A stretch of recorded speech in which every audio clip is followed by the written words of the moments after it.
The Vienna International Chess Open was known for drawing the best players from around the world. This year was no different, with competitors from 32 countries filling the grand ballroom of the historic Palais Auersperg. Crystal chandeliers hung from the ornate ceiling, casting a warm glow over the neat rows of chess tables below. Viktor Kozlov strode through the entrance with the easy confidence of someone who knew his worth. At 43, his dark hair was streaked with silver at the temples, and the lines around his eyes had deepened from years of intense concentration over chessboards. His reputation preceded him: 5-time World Championship finalist, 3-time European champion, and current holder of the Vienna Open title for 2 years running. Grandmaster Kozlov. "Welcome back," called the tournament director, a portly man named Hans who had been running the event for over a decade. "We've reserved your usual preparation room." Viktor nodded with a practiced smile. "Thank you, Hans. The competition looks interesting this year?" He raised an eyebrow, his tone making it clear he expected the usual lineup of familiar grandmasters and perhaps a few up-and-coming players who posed no real threat. "Indeed, we have several new faces. The Chinese Federation has sent 2 promising young masters, and there's a strong contingent from India this year."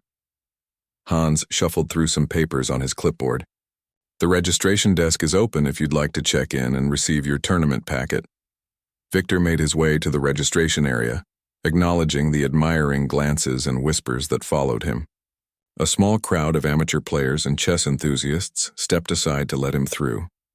This was the part he enjoyed: the recognition, the respect, the subtle fear in the eyes of potential opponents. The registration desk was staffed by 2 young volunteers who brightened visibly when they saw him approach. "Grandmaster Kozlov." "An honor to have you back," said the young man, quickly pulling out a pre-prepared envelope with Viktor's name emblazoned across it in calligraphy. "Here's your tournament information, schedule, and badge. You're in bracket A, of course." Viktor took the envelope with a nod. "Who else is in my bracket this year? Let's see. Grandmaster Petrov from Russia, Grandmaster Takahashi from Japan, International Master Rodriguez from Spain," and the volunteer checked his list. "Ms. Chen from the United States." Viktor frowned slightly. "Chen? I don't recognize the name." "Elise Chen," the volunteer clarified, pointing to a woman standing a few feet away at the adjacent desk. Viktor turned to look. She was perhaps in her early 30s with straight black hair pulled back in a simple ponytail. She wore a plain navy blazer over a white shirt, her posture straight but relaxed as she filled out a form. There was nothing remarkable about her appearance, nothing that screamed chess prodigy or even serious competitor. He turned back to the volunteer, not bothering to lower his voice. "An amateur in bracket A? The standards must be slipping this year." The young man looked uncomfortable. "I'm just following the assignments, sir." Viktor shrugged and stepped away from the desk, but his curiosity got the better of him. He casually positioned himself near enough to Elise Chen to observe her as she completed her registration. "First time at the Vienna Open?" asked the female volunteer helping her. Elise nodded, her expression neutral. "And you've been assigned to bracket A. That's impressive for a first-timer. You'll be playing against some of the top grandmasters." Another nod, accompanied by a small smile that revealed nothing. "Do you have any questions about the tournament schedule or venue?" Elise shook her head and accepted her tournament packet with a polite bow of thanks. Viktor found her silence strange. Most players, especially those new to major tournaments, were full of questions or nervous chatter. This woman's quiet confidence was unusual, almost unsettling. He approached her as she turned from the registration desk. "I couldn't help overhearing that you're in my bracket," he said, extending his hand. "Viktor Kozlov." Elise looked at his hand for a moment before shaking it firmly. Her dark eyes met his directly, but she didn't speak. "First time in a tournament of this caliber?" he asked, his tone pleasant but with an undercurrent of condescension. She simply nodded, her expression giving away nothing. Viktor's smile tightened slightly. "Well, it's certainly ambitious. Bracket A is usually reserved for players with established international ratings. May I ask what your FIDE rating is?" Elise reached into her tournament packet and pulled out her player card, showing it to him briefly before tucking it away again. Viktor caught a glimpse of the number but couldn't quite believe it. It was respectable, higher than he'd expected, but still well below the usual threshold for bracket A. "Interesting," he said, his voice carrying clearly enough, that several nearby players turned to listen. I suppose they needed to fill the bracket. It's good to give promising amateurs exposure to professional play, though it can lead to some rather one-sided matches. A few onlookers chuckled. Victor had many fans in the chess world, and his sharp tongue was part of his persona. Psychological warfare began long before the first piece was moved. Elise's expression didn't change. She simply held his gaze for a moment longer, then gave a small nod and walked away toward the tournament hall. "Not much of a talker, is she?" remarked an older player who had been watching the exchange.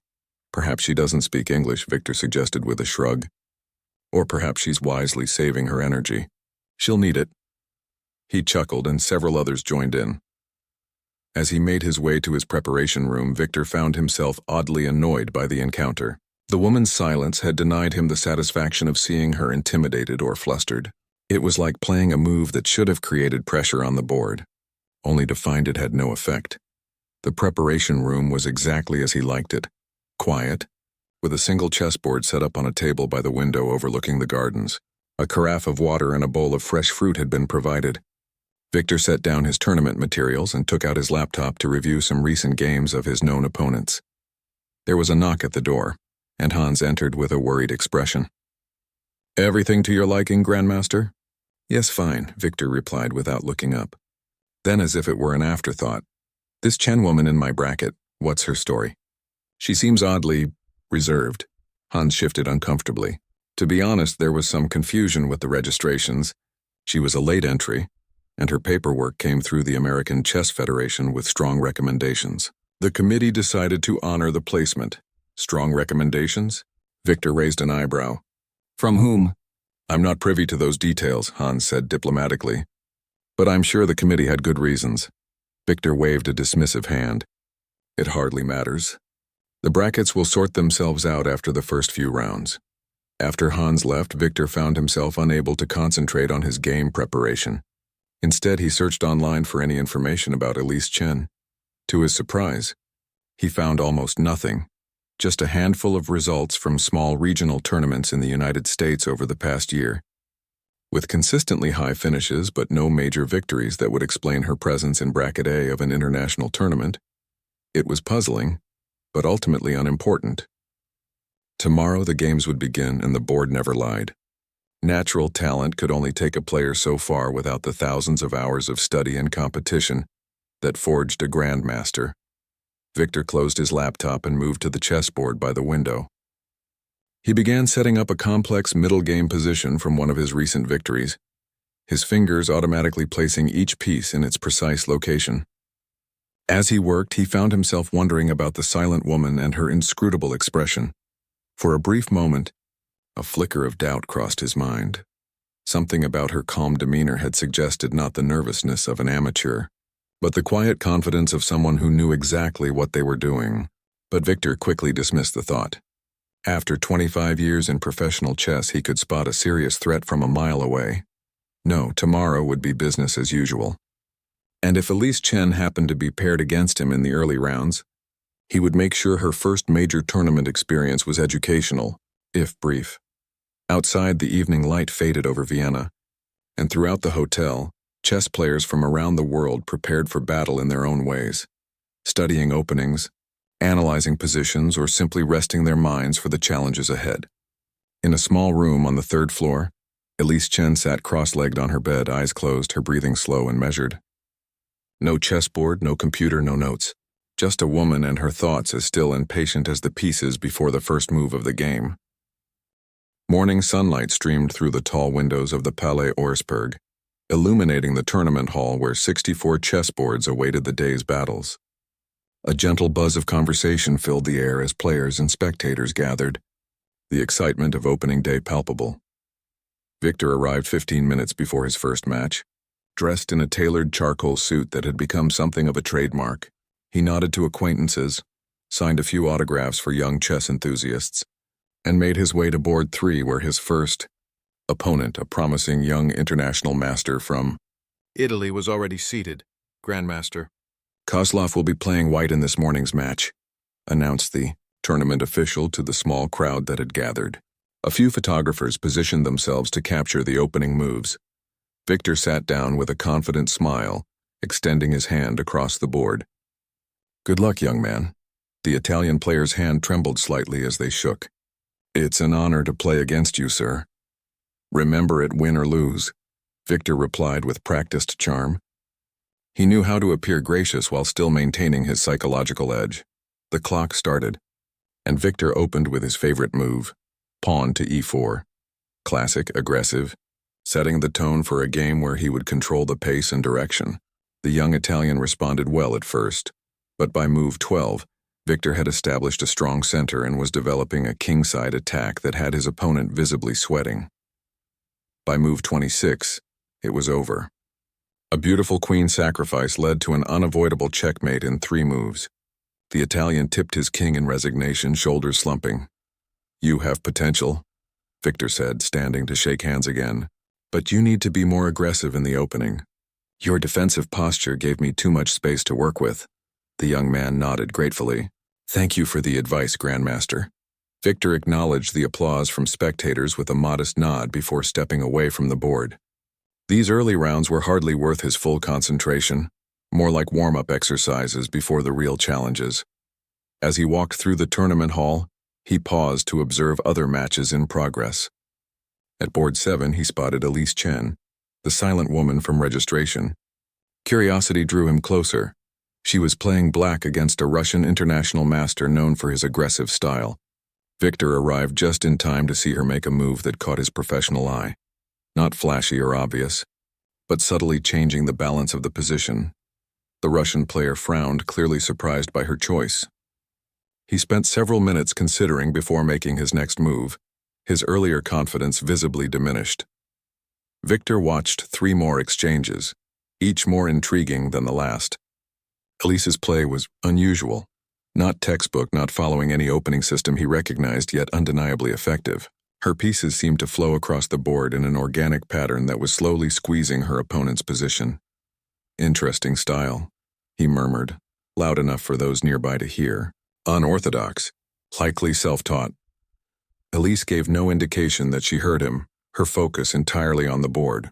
Her expression remained neutral, her movements economical as she made her next move, a knight, maneuver that seemed innocuous until Victor mentally played out the next few moves and saw the trap being set. The Russian walked directly into it 4 moves later. When he realized his mistake, his face flushed with embarrassment. He tipped his king and stood abruptly, barely managing a handshake before walking away. Elise began resetting the pieces, her movements unhurried. Victor stepped closer. An interesting approach to the Sicilian defense, not conventional but effective against an aggressive player. She looked up, acknowledging his presence with a slight nod but offering no verbal response.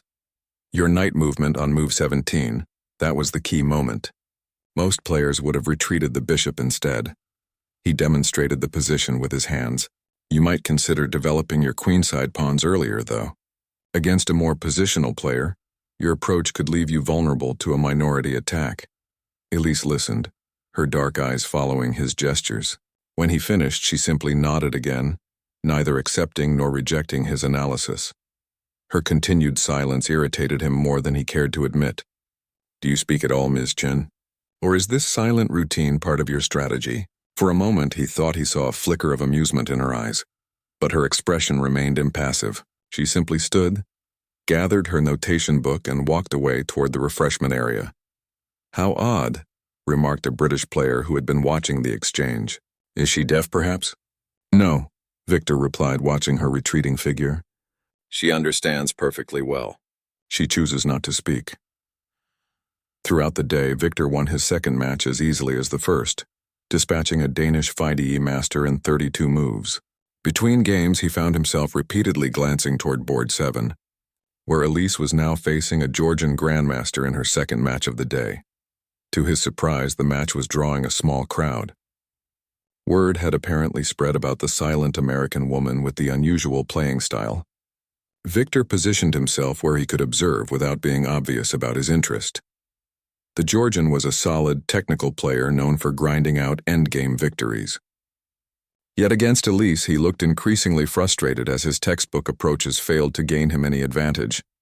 Her pieces seemed to anticipate his plans, shifting to counter his strategies. before they fully developed. When she finally won through a brilliantly calculated exchange sacrifice that led to a winning pawn endgame, the small audience broke into appreciative applause. The Georgian, unlike the Russian, seemed genuinely impressed. He spoke to her briefly, and though Victor couldn't hear the words, he could see respect in the man's expression. Elise responded with a small smile and a bow of her head, but still no words. As the first day of the tournament concluded, Victor found himself in the hotel bar, nursing a glass of scotch and discussing the day's games with a group of fellow grandmasters. Petrov is still dangerous, but his opening preparation isn't what it used to be, commented a Hungarian player. Takahashi might be your biggest challenge in the bracket. Victor nodded absently, his mind elsewhere. What about the American woman? Chen, has anyone here played her before? The others exchanged glances and shook their heads. I saw her second game, offered a German grandmaster, unusual player. No clear school of thought in her approach. Reminds me somewhat of the old Chinese masters, but with modern influences. Apparently she qualified through the American Southwest Regional Circuit, added the Hungarian. Came out of nowhere about a year ago. A year? Victor raised an eyebrow. That's not possible. Nobody develops that level of play in a year. The German shrugged. That's just what I heard from the American delegation. She hasn't played in fight-rated events before last year. Victor swirled the amber liquid in his glass, frowning slightly. Well, beginner's luck only goes so far in this game.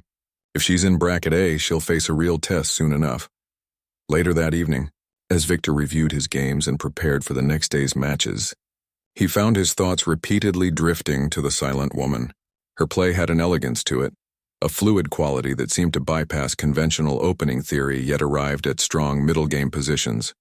On impulse, he opened his laptop and searched chess databases for games under her name. There were fewer than 20 recorded matches, all from small American tournaments within the past 14 months. He downloaded them and began to play through them one by one. By the third game, a pattern was emerging that both intrigued and confused him. Her style was consistent but difficult to categorize, not aggressive like the Russian school, nor positional like the classical European approach. It had elements of modern computer-influenced play, but with creative deviations that seemed almost artistic. A knock at his door interrupted his analysis. It was Hans, the tournament director. Pardon the late visit, Grandmaster, but tomorrow's pairings have been finalized. He handed Victor a printed sheet. I thought you might want to know immediately. You'll be playing Ms. Chen in the morning round. Victor took the paper, an unexpected thrill of anticipation running through him. Thank you, Hans, that's indeed useful information. After the director left, Victor returned to his computer with renewed focus. He stayed up 2 hours later than planned, studying Elise's games, looking for patterns and weaknesses. The more he analyzed, the more puzzled he became. Her play seemed to adapt to each opponent differently, making it difficult to prepare against her. In the hotel's small gym at 5:30 the next morning, Victor was doing his usual pre-game routine of light cardio to sharpen his mind when the door opened. Elise Chen entered, dressed in simple black leggings and a gray t-shirt. She nodded politely when she saw him, but proceeded to a corner where she began a series of flowing movements that he recognized as Tai Chi. Victor slowed his treadmill, watching her from the corner of his eye. Her movements were precise and graceful, her focus complete. Just like her chess, we play each other today, he called out, breaking the silence. I hope you're prepared for a different level of competition than you faced yesterday. Elise paused in her routine just long enough to meet his gaze directly. The corner of her mouth lifted in what might have been a smile, or was it a challenge? Then she returned to her exercises, the fluid motions never breaking rhythm. Victor stepped off the treadmill, toweling the sweat from his face. As he headed for the door, he paused. I've studied your games, you know. Your unorthodox style won't surprise me. This time she didn't even look up, continuing her silent, flowing movements as if he weren't there at all. Victor left the gym with an unfamiliar feeling in his chest, something between irritation and excitement.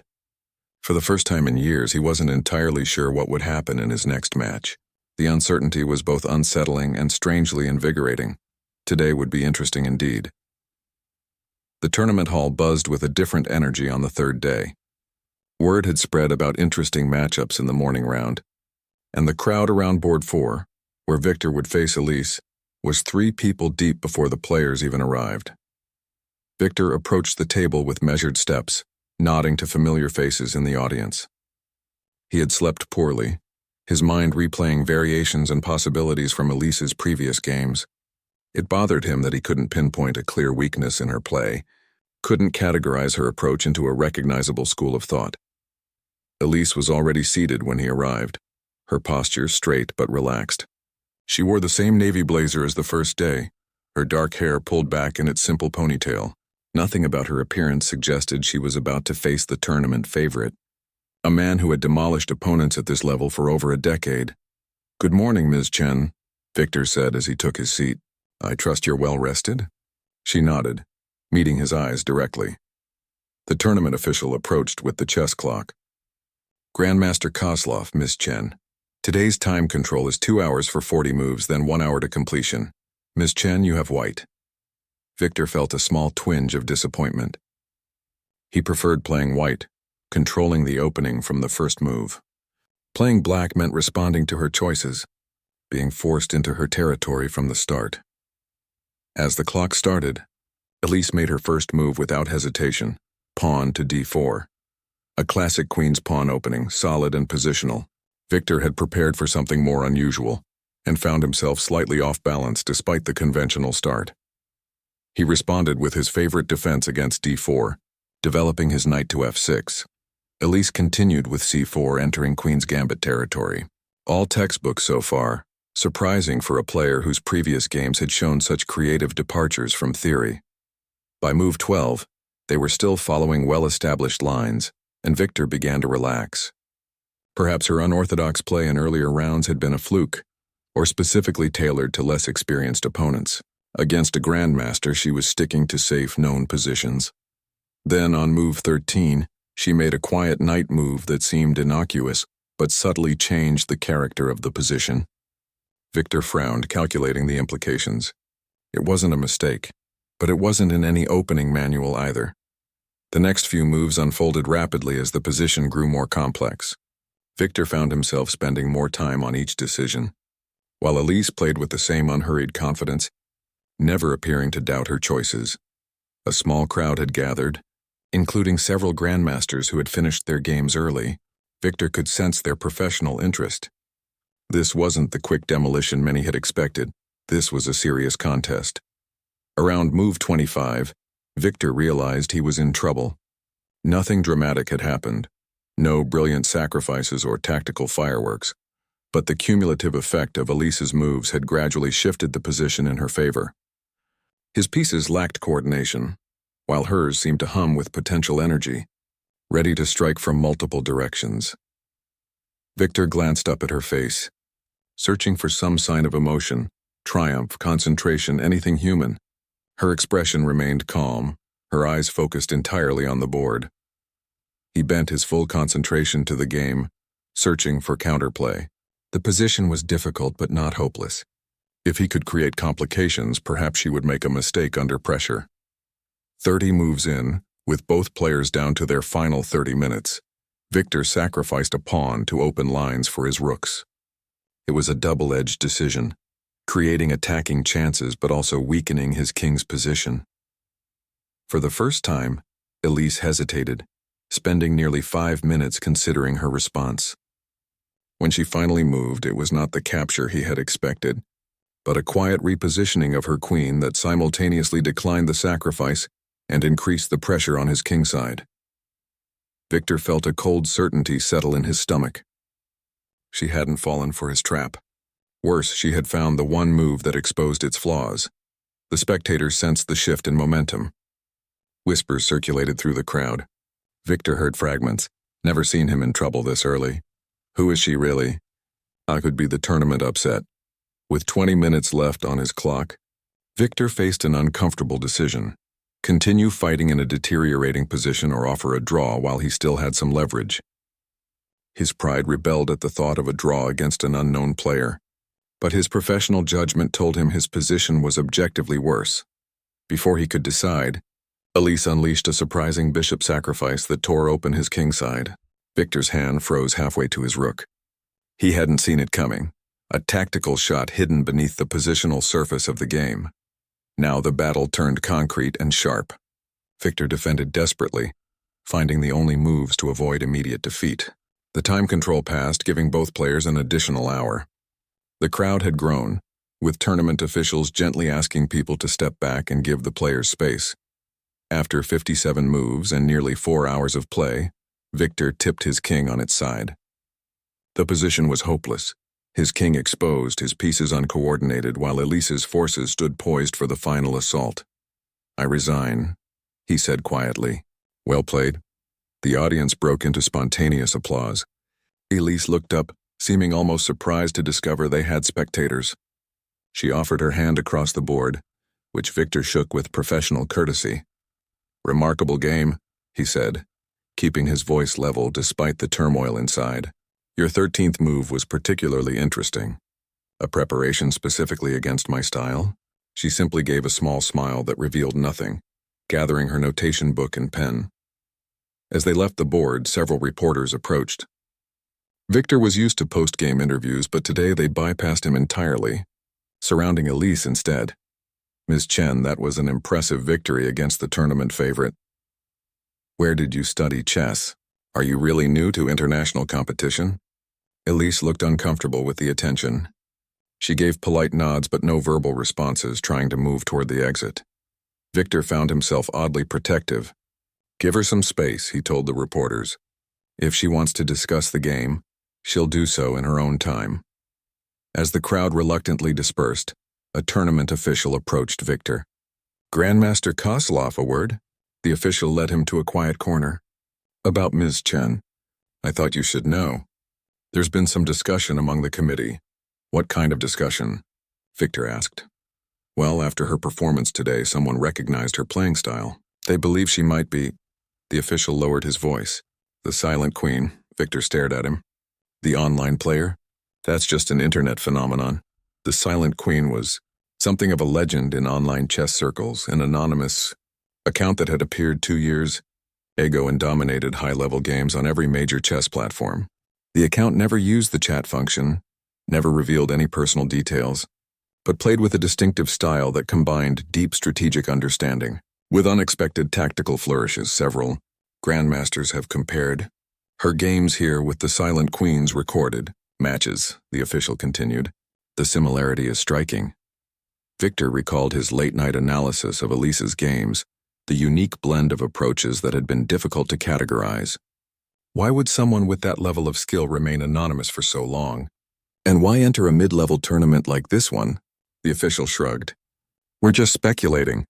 But if it's true, you might have just played against one of the most innovative chess minds of the decade." Victor spent the afternoon in his hotel room, replaying his game against Elise. The more he analyzed, the more impressed he became. There were no flashy moves or obvious brilliancies, just a relentless accumulation of small advantages. Precisely calculated and patiently executed, it was, he had to admit, beautiful chess. On impulse, he opened his laptop and searched for games attributed to the Silent Queen.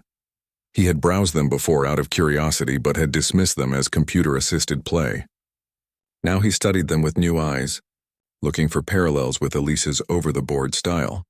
The similarities were undeniable. The same willingness to enter slightly inferior positions to create long-term pressure. The same patient building of forces before a decisive strike. Even the same preference for certain piece configurations. A knock at his door interrupted his study. It was Pavel Petrov, the Russian Grandmaster who was also in Bracket A. "I saw your game," Petrov said without preamble as Victor let him in. "Tough luck?" Victor gestured toward the minibar. "Drink?" "No thanks." Petrov settled into an armchair. "What do you make of her?" "She's good," Victor admitted. "Very good. She's the Silent Queen," Petrov said flatly. "I'm certain of it. I've played against that account online at least 20 times, lost 18 of them. Same style, same feeling in the moves." Victor sat down across from him. "If that's true, why hide? Why not enter major tournaments? Go for the World Championship cycle?" Petrov shrugged. "Who knows? Some players can't handle the pressure of public competition. Or maybe there's another reason." "What do you mean?" "I made some calls after watching her play yesterday. Nobody in the American chess community had heard of Elise Chen before last year. She appeared in a small tournament in Arizona, won it easily, then started working her way up through progressively stronger events. Always the same pattern.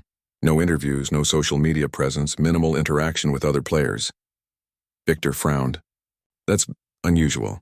There's more, Petrov leaned forward. I have a friend who works for the American Chess Federation. He checked her registration documents.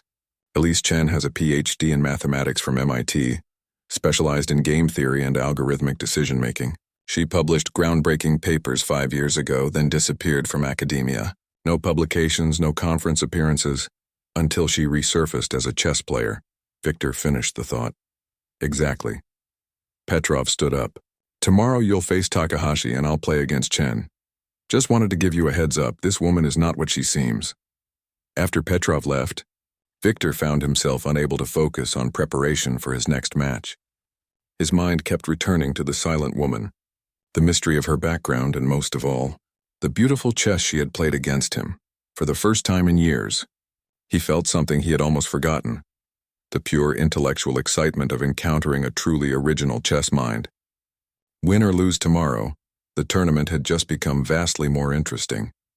The fourth day of the tournament arrived with gray skies and a light drizzle that tapped against the windows of the Palais Oersperg. Victor woke early, having slept better than expected despite his loss. There was something almost liberating about being defeated so thoroughly it had cleared away the complacency that had been growing in him over years of routine. Victories.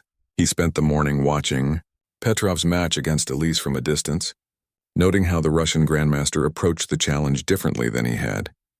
Petrov played cautiously, avoiding theoretical battles and steering toward closed positions where his experience might give him an edge. It didn't work. By early afternoon, Elise had secured another victory, methodically dismantling Petrov's careful defensive structure. The Russian looked shell-shocked as he left the playing hall.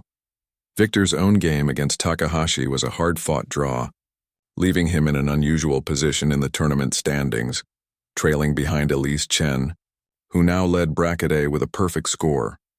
As players and spectators filtered out of the hall for the mid-tournament rest day tomorrow, Victor found himself watching Elise pack up her notation book and pen with the same quiet efficiency she brought to everything.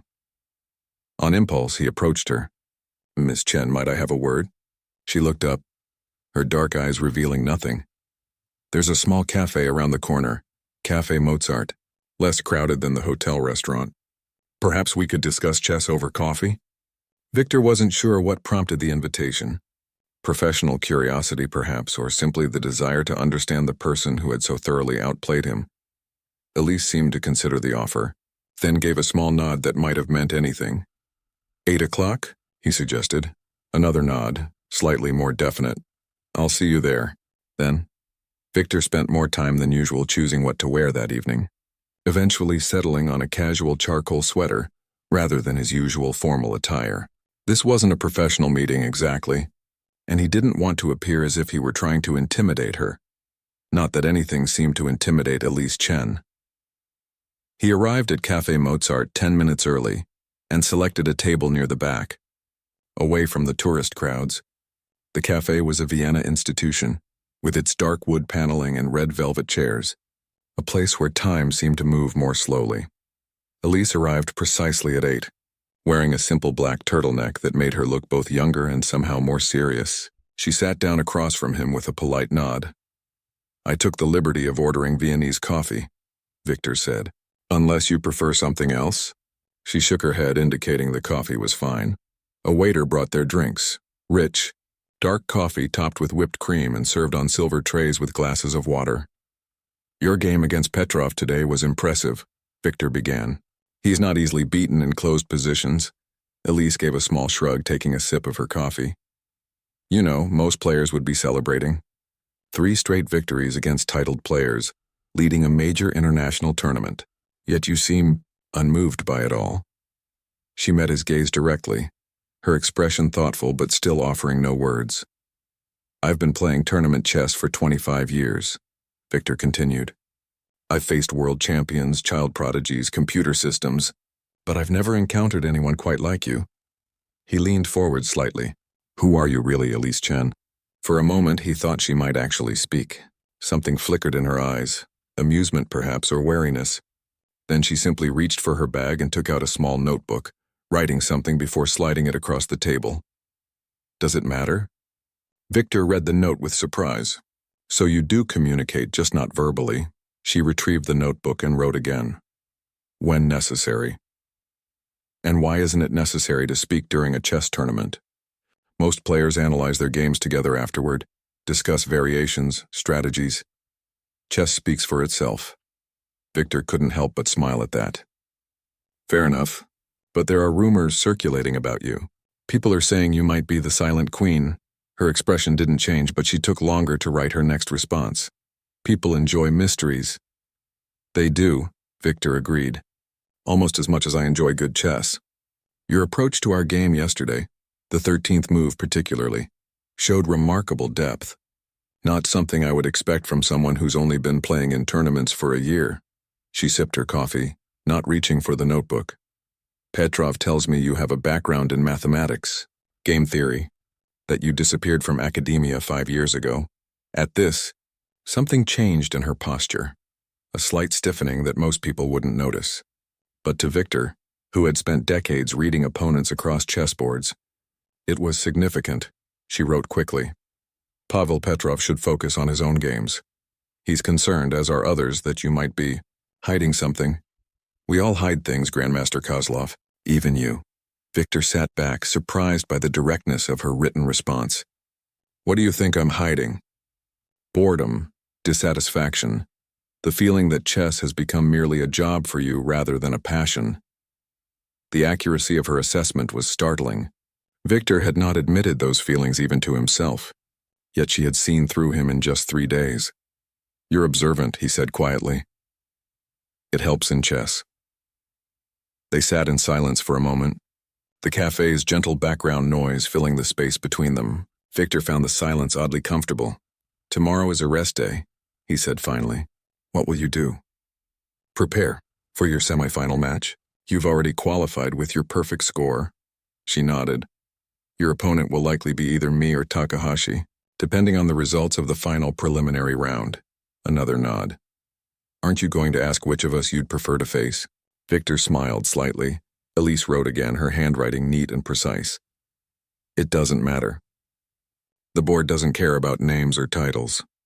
Victor laughed softly. A purist's view. Refreshing, actually. He hesitated, then added, I used to feel that way. Before the sponsorships, the exhibition matches, the politics of the Chess Federation. What changed? The question was simple but profound. Victor found himself considering it seriously.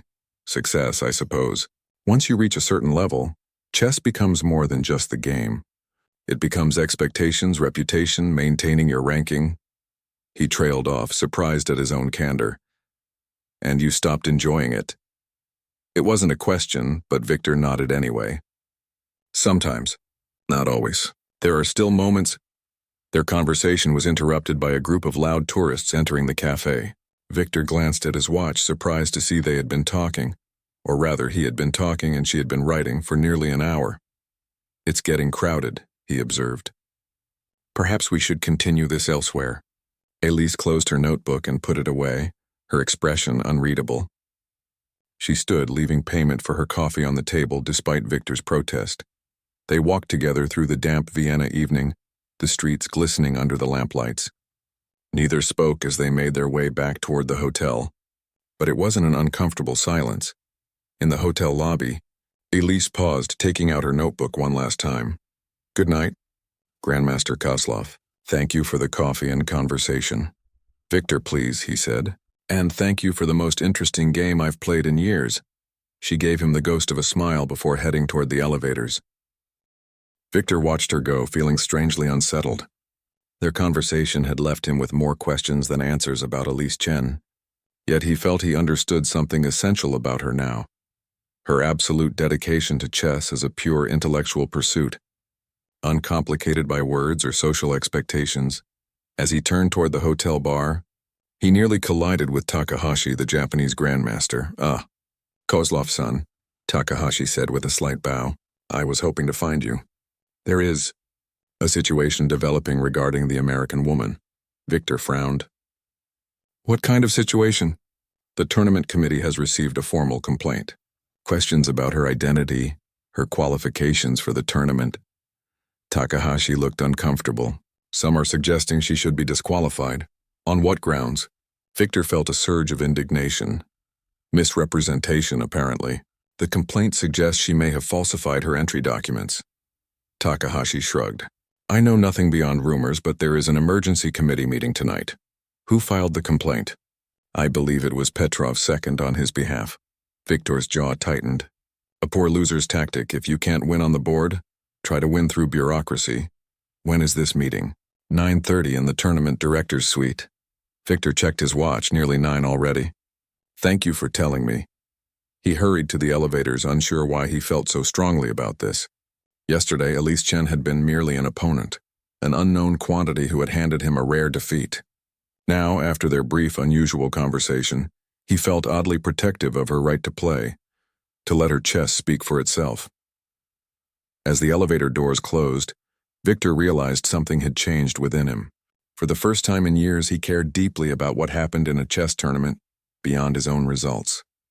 Whatever mysteries surrounded Elise Chen, her presence had rekindled something he thought he had lost, a genuine love for the game itself, separate from titles and rankings. The committee would have questions. So did he. But the most important answers, he was beginning to believe, would come in their next game across the board, if he could ensure she got the chance to play it. The tournament committee meeting stretched past midnight, voices rising and falling behind the closed doors of the director's suite. Victor found himself in the unusual position of defending a player who had defeated him, arguing passionately against Petrov's accusations. This complaint is nothing but wounded pride, he told the committee. If you disqualify a player simply because her background is unusual, or because she chooses not to speak, you undermine the integrity of this tournament. Hans, the tournament director, looked troubled. The issue isn't her silence, Victor. It's the discrepancies in her registration documents. Her FIDE rating doesn't match her level of play. There are questions about her chess history. Judge her by what happens on the board, Victor insisted. Isn't that the essence of chess?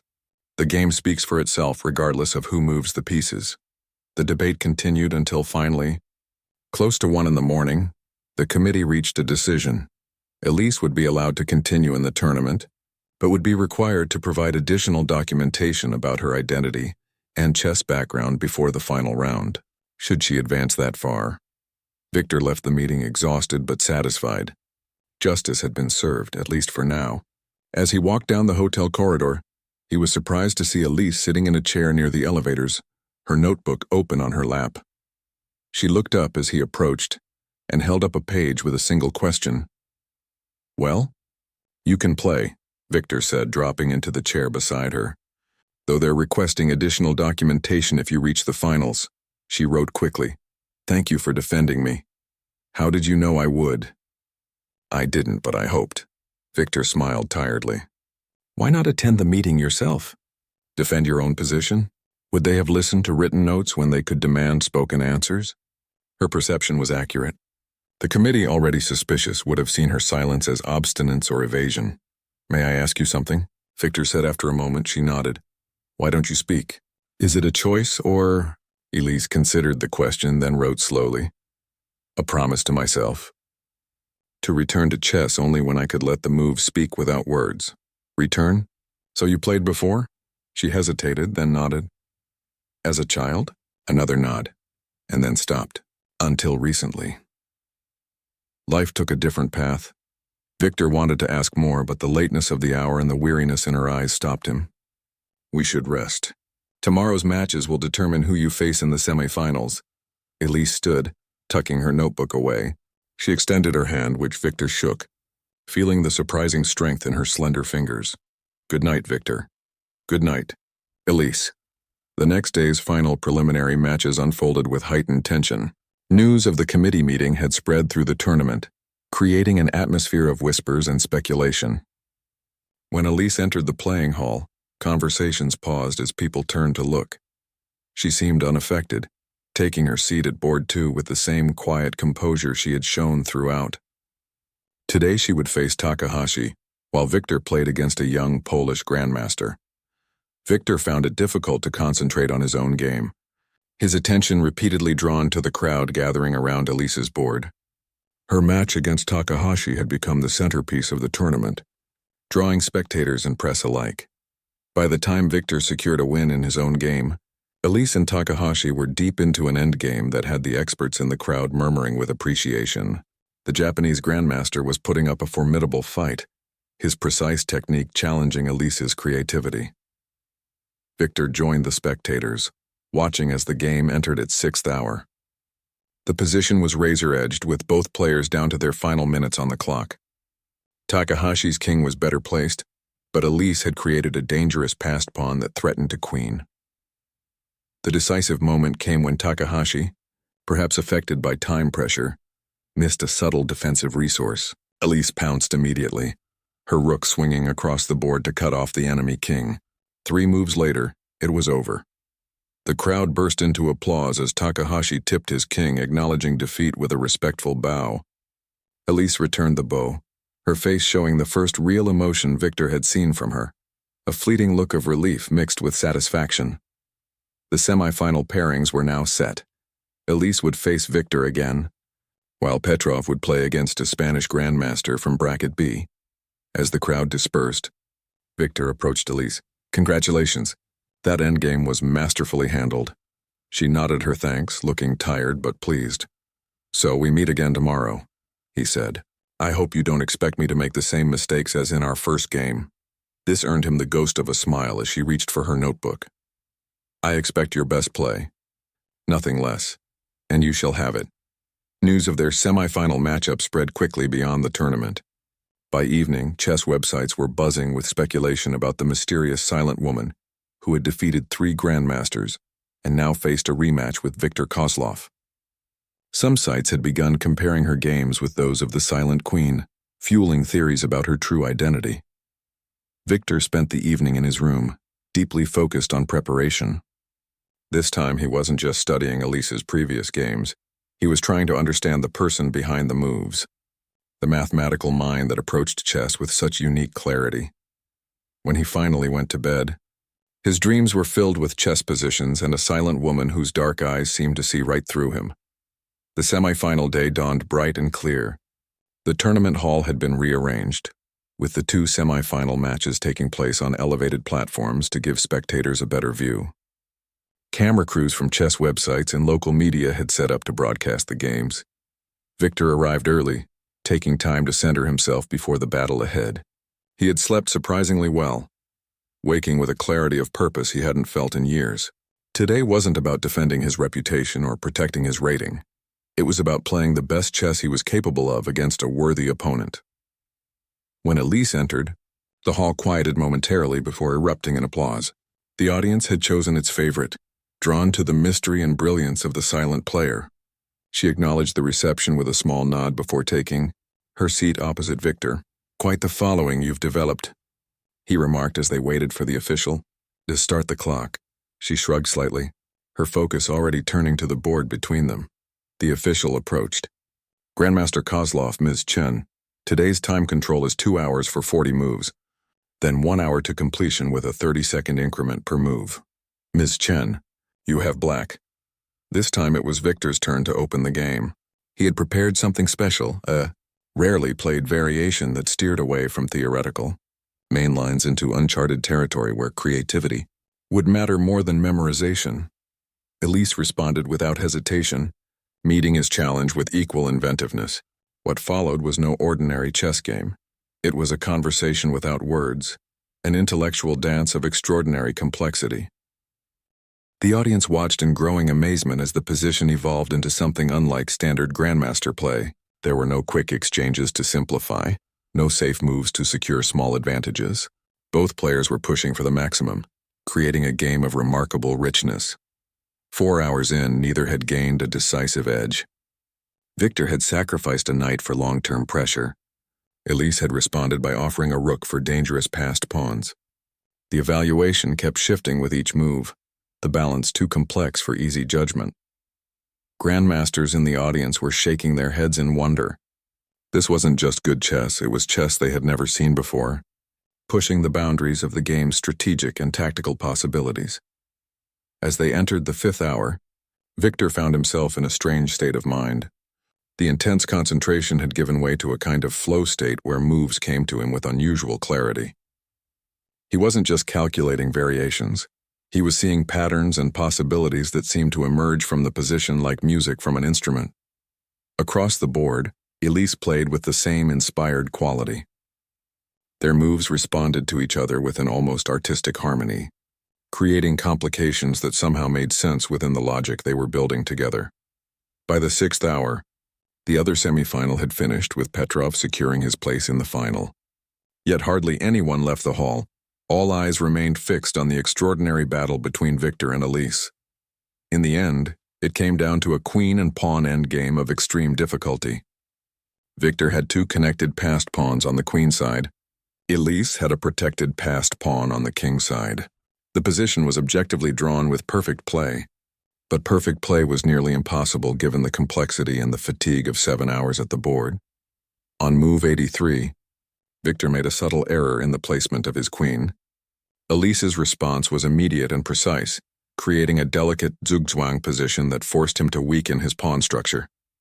3 moves later, Victor saw the inevitable conclusion unfolding before him. His pawns would be stopped, while hers would advance to queening with check. There was no counter. He looked up at Elise, meeting her tired but still focused eyes, and smiled with genuine appreciation. Then he tipped his king, offering his hand across the board. "A magnificent game," he said as they shook hands. "Perhaps the best I've ever played, even in defeat." The hall erupted in a standing ovation that lasted several minutes.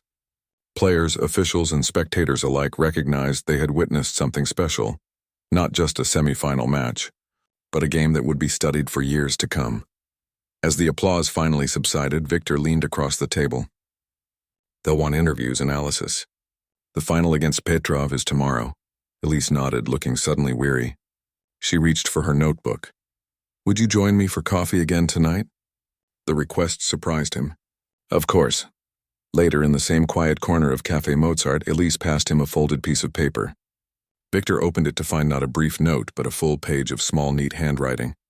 "Tomorrow I play Petrov for the championship. After that I will likely disappear again. Before I do, I owe you an explanation. I was a chess prodigy as a child in Beijing. By 12 I was Chinese junior champion.